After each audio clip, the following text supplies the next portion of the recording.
Secara mendadak, petugas gabungan dari Satpol PP Sumatera Selatan, TNI, polisi, dan Dinas Kesehatan memeriksa satu persatu kamar di salah satu rumah kos di Jalan Angkatan 45 Palembang. Orang-orang yang tak memiliki identitas seperti KTP di tempat ini kemudian dibawa petugas. Operasi yang melibatkan 120 petugas gabungan kemudian kembali memeriksa rumah-rumah kos yang berada di daerah Demang Lebar Daun Palembang. Di tempat ini sejumlah orang juga diamankan. Selain tak memiliki KTP, beberapa di antaranya bukan pasangan resmi. Di salah satu kafe, petugas juga memeriksa kelengkapan identitas pengunjung dan memberikan himbauan tentang adaptasi kehidupan baru karena pandemi COVID-19. Setelah sejumlah rumah kos dan kafe, operasi kemudian dilanjutkan ke tempat hiburan malam yang berada di kawasan Jalan Lingkar Soekarno-Hatta. Operasi digelar menyusul kembali naiknya status Palembang menjadi zona merah COVID-19 dan pengamanan jelang Natal dan Tahun Baru, sekaligus mencegah timbulnya klaster-klaster baru COVID-19. 20 orang.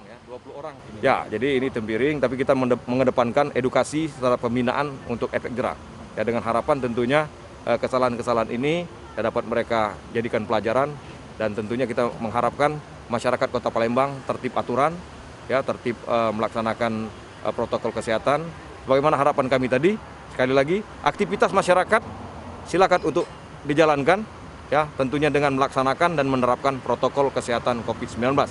Memakai masker, jaga jarak, hindari kerumunan, dan cuci tangan.